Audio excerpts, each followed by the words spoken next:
Ini cerita tentang pengabdian, tentang pengorbanan yang tak berhenti sebagai pemanis lidah, tapi menjelma menjadi pelaksanaan kata-kata. Ribuan sarjana pendidikan tersebar ke berbagai pelosok, menjadi ujung tombak dari sebuah mimpi besar, mencerdaskan anak bangsa.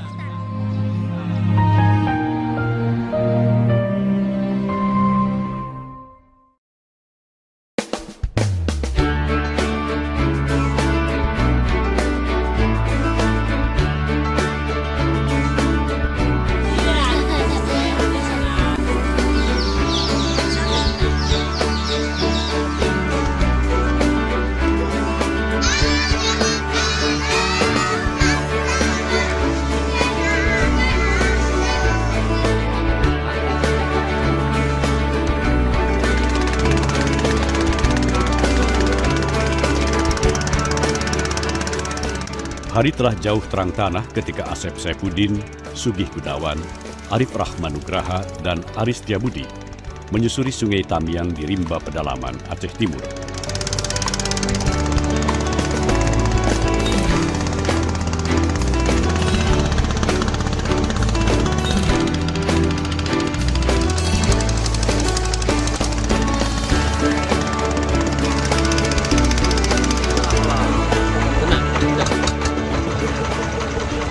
Dari segi transportasi ke sini sangat susah sekali.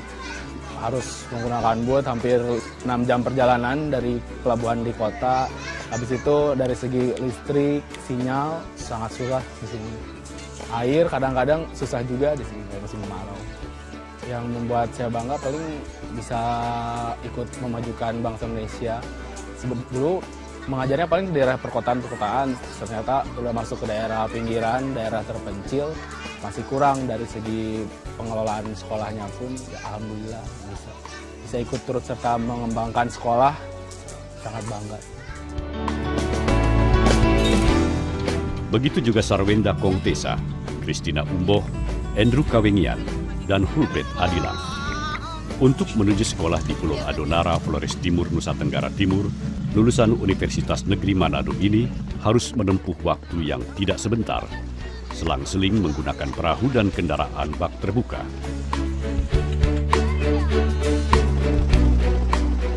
Waktu pertama kali datang, saya sangat kaget.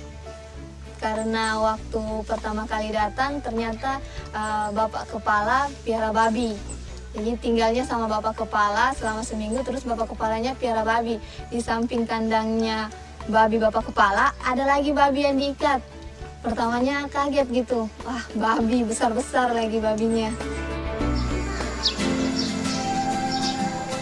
Pengorbanan para pendidik di wilayah yang sebelumnya tidak mereka kenal ini menjadi ujian tersendiri.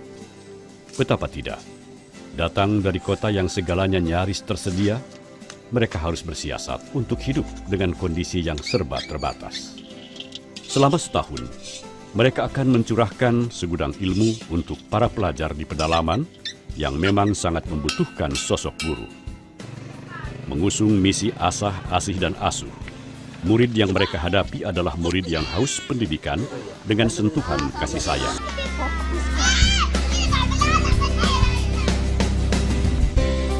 Di bawah bendera sarjana mendidik di wilayah terdepan, terluar, dan tertinggal, SM3T, program yang dicanangkan Direktorat Jenderal Pendidikan Tinggi Kementerian dan Kebudayaan, guru-guru SM3T ini adalah contoh nyata bahwa pengabdian bukanlah sekadar dongeng. Pengorbanan bukanlah isapan jempol semata.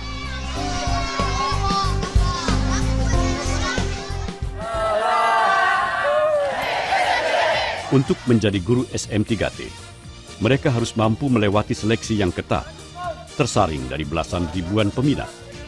Mereka juga harus menjalani gemblengan yang berat sebelum bertugas. Aceh atau Nusa Tenggara Timur hanyalah sebagian kecil, sebab penyebaran pasukan SM3T meluas di berbagai pelosok menjadi pilihan efektif agar daerah miskin guru di tanah air bisa teratasi.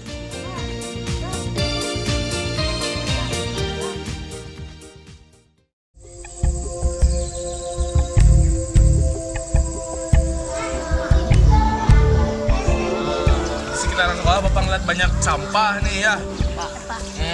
Apa pungutin aja apa sampah botol-botol. Belajar sambil bermain, bermain sambil belajar. Suasana menyenangkan begini jadi pemandangan yang lazim di Sekolah Dasar Negeri Melidi, Simpang Jernih, Aceh Timur. Untuk memahami teori pencahayaan matahari misalnya, guru SM3T memanfaatkan sejumlah barang tak terpakai untuk memancing imajinasi para murid. Mantap Pak, sini ya Pak. Nggak apa-apa.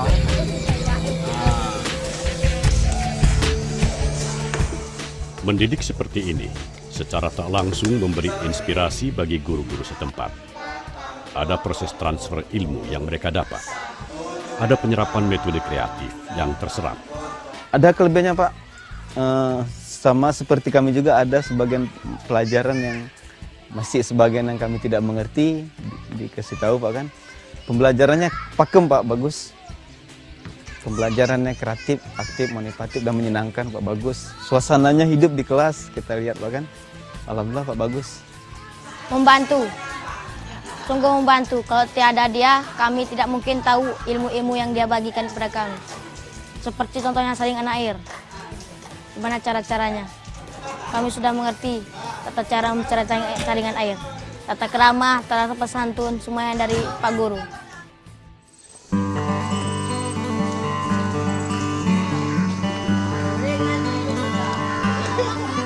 Di Simpang Jernih, murid adalah teman sejalan para guru. Momentum kebersamaan bahkan telah terbangun sejak pagi ketika guru dan murid bersama-sama menyeberang sungai menggunakan perahu tarik alias getek menuju sekolah. Di sini kami berbeda dengan ada yang di kota. Pertama, kami tidak ada transportasi untuk pergi kota karena jauh. Lalu tidak ada sinyal, ya. Jadi kami menghubungi orang tua harus pergi ke bukit, ya, bukit sinyal.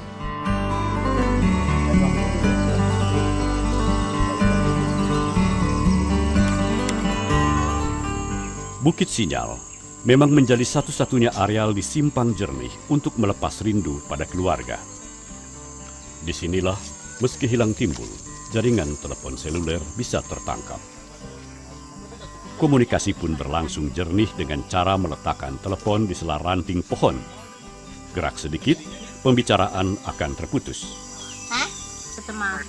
Waalaikumsalam. Ya weh, sehat weh. Alhamdulillah. Kita bisa pulang jika lebaran di dia. Kita berudak. Lebaran di dia. Lebaran di dia. Insya Allah puasa di gunung biasa.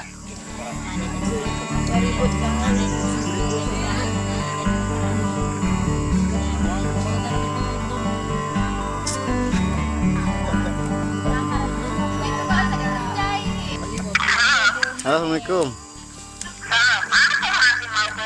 Pulsentok. Waras mah. Waras.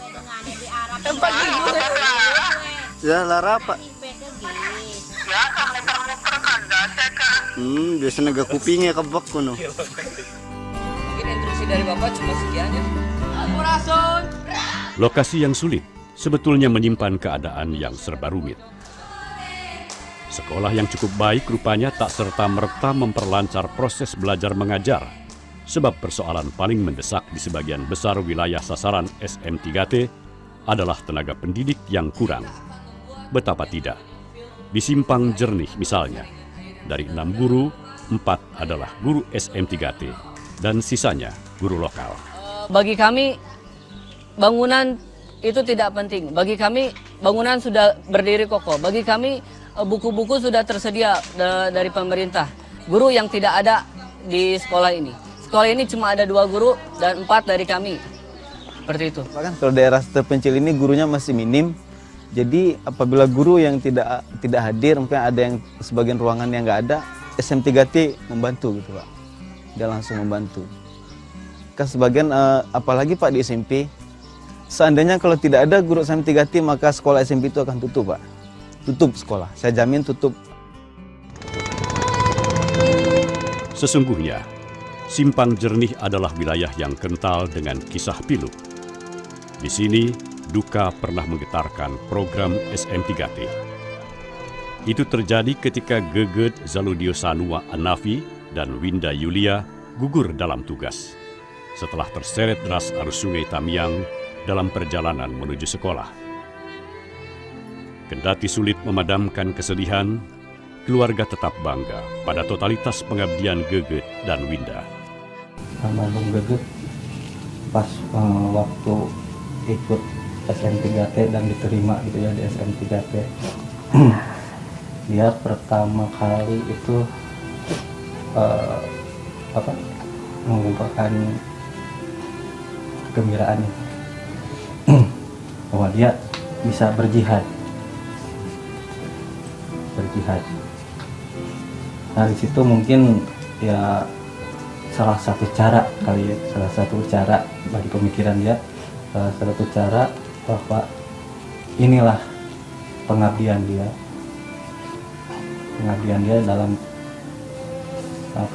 mencerdaskan bangsa, meraih orang-orang kecil, orang-orang terbelakangnya, orang-orang yang istilahnya di pedalaman. Pedalaman. Lokasi ini memang jadi problem tersendiri bagi pendidikan di tanah air. Masalah mereka sama. Guru kurang dan murid kerap terlantar. Itulah sebabnya di Adonara, minimnya guru membuat Sarwenda harus mengajar di 2 tempat sekaligus, SD dan SMP. Selamat pagi, Ibu. Selamat pagi, teman-teman. Selamat pagi semuanya. Silakan duduk. Terima kasih, Ibu. 10 bulan sudah Sarwenda menjadi guru SM3T di Waikela, dusun di Adonara Tengah, pulau kecil di dataran tinggi Narantuka. Kehadiran Sarwenda selalu ditunggu murid-murid SD Katolik filial Waeberno. Tak ada jarak antara dia dan anak didik. Citra sebagai guru yang ditakuti sama sekali tak melekat. Haram bagi guru SM3T mendidik dengan cara yang penuh dengan kekerasan.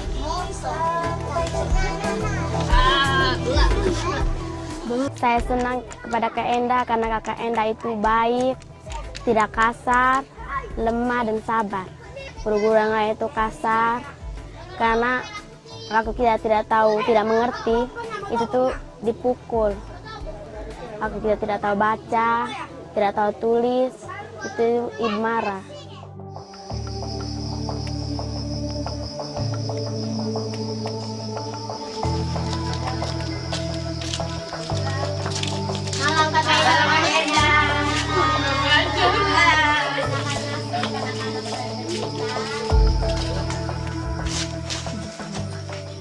Di wilayah sasaran SM3T, predikat guru kerap kali memudar. Bagi mereka, urusan belajar dan mengajar tak cuma berlangsung di sekolah, sebab ketika malam tiba dan dalam keadaan yang serba minim, proses seperti itu tetap berlangsung.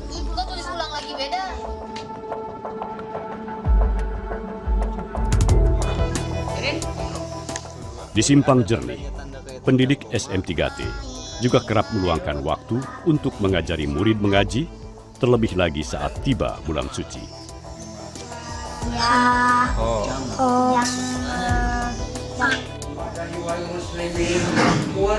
Status boleh saja sebagai guru, tetapi hakikatnya pendidik SM3T lebih dari seorang guru. Ada banyak hal di luar urusan sekolah yang mereka lakukan. Bisa dipastikan, setiap kali ada kegiatan di tengah masyarakat, pendidik SM3T selalu terlibat. Hadir di acara kendurian, misalnya.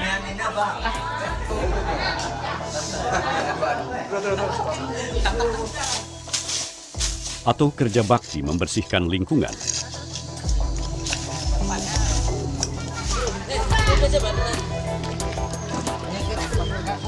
Atau lagi, membantu pembangunan sekolah baru.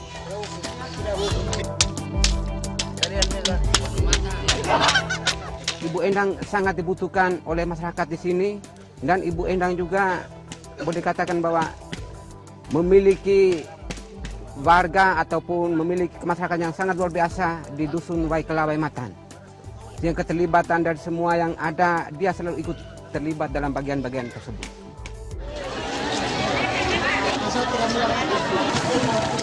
Bahkan ketika seorang warga meninggal dunia, Sarwenda pun tidak canggung untuk turut serta mengikuti proses pemakaman dengan ritual agama Katolik.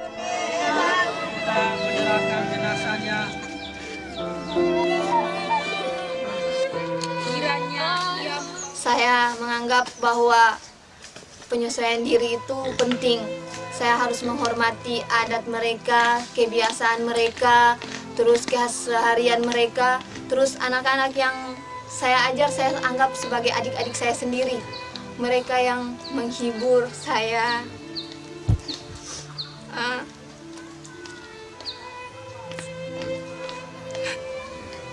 Saat saya sedih,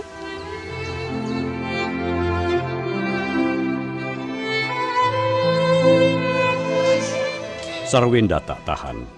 Seorang murid yang memiliki kebiasaan tak lazim mengganggu pikirannya sebelum masa tugas berakhir. Ada satu anak itu yang selalu menjadi beban buat saya gitu. Terus datangnya cuma datang, duduk, bawa tas, bawa pulpen, tapi ketika buku dan pulpennya dikeluarkan dari tas, dia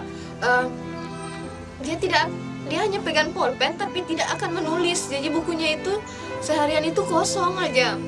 Tinggal sebulan lagi saya akan pergi. Saya harus memberikan yang terbaik buat mereka, agar ketika saya pergi mereka bisa menjadi lebih baik lagi dari sekarang.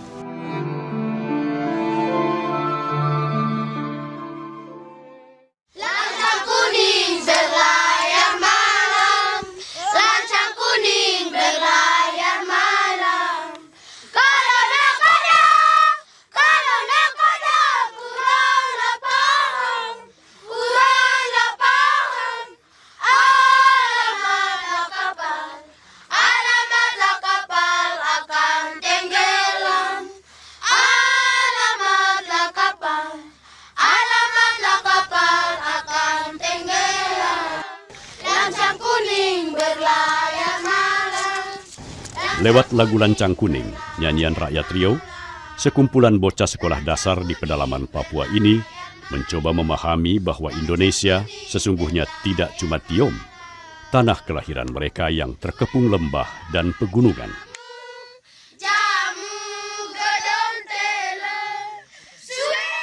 Murid-murid ini belajar lagu kedaerahan dari Ipri Ningsih dan Rina Anzelina Nainggolan, dua guru alumni Universitas Negeri Medan dan Riau yang sudah hampir setahun menjadi pendidik di kawasan pegunungan tengah Papua.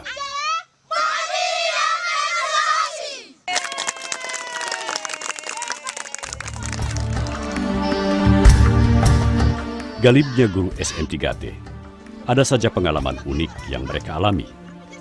Rina misalnya, seorang pemuda setempat, pernah mengajaknya menikah dengan mahar sekawanan babi, hewan paling mahal di pedalaman Papua.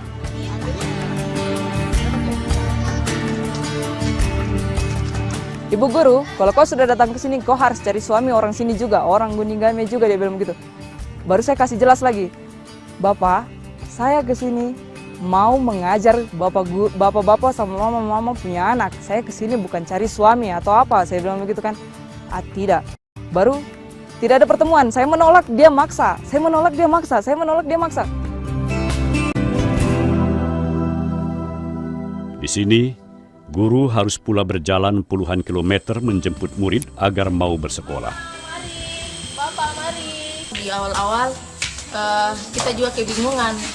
Pas mengajar itu yang hadir kenapa cuma 2 orang, padahal siswanya ada 15 orang.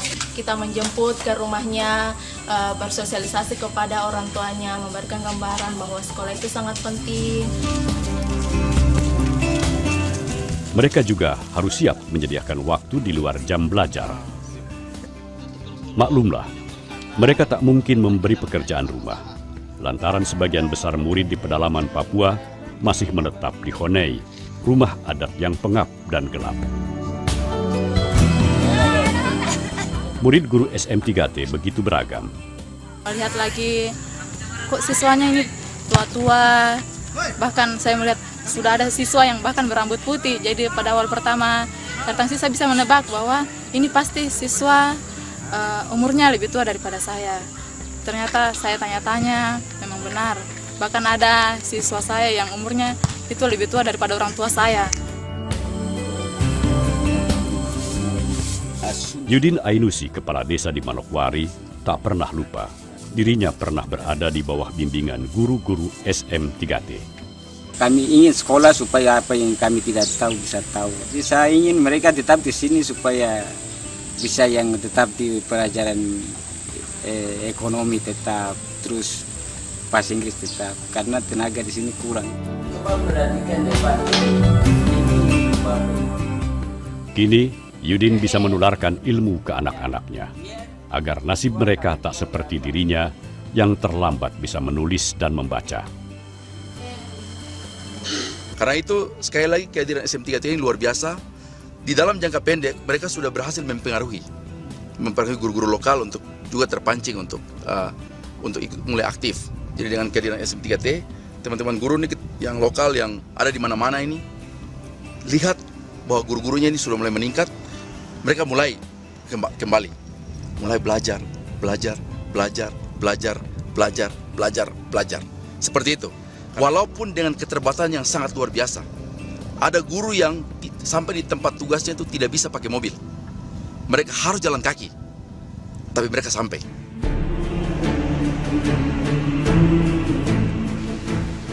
Pagi masih basah ketika Hasan Basri, Gun Setiani, Obi Efleni, dan Fahmi Yusuf membawa perlengkapan dapur melintasi jalur sungai dan naik turun bukit.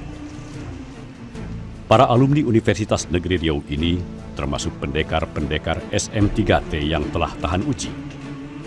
Tak ada dalam kamus mereka mengeluh setelah tiba di sini. Wilayah kecil yang aliran listriknya lebih sering mati.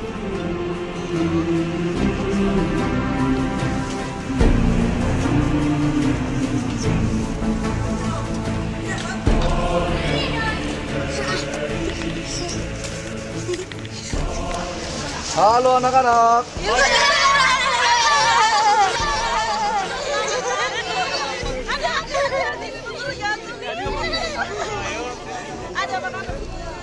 Barang ini.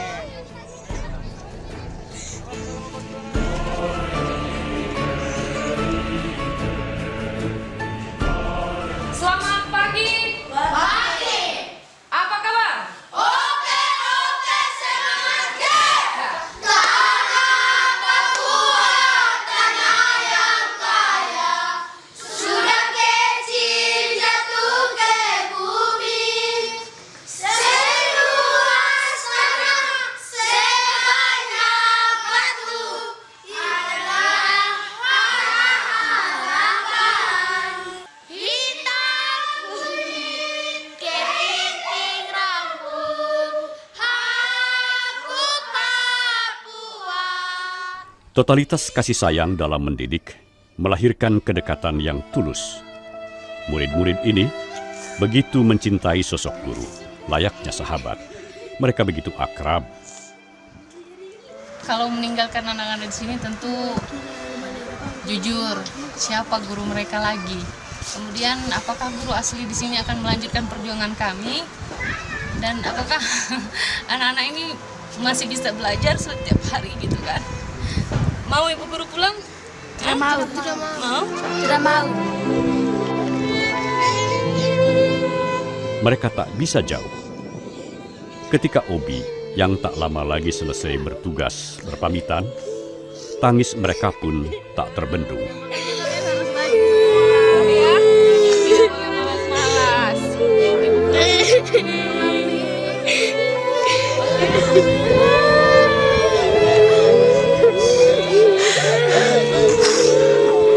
Jangan nangis ya.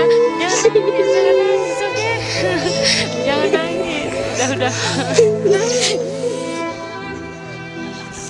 Tangisan ini seolah menjadi pesan.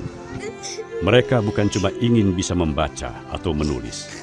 Mereka butuh guru-guru berjubah kasih sayang.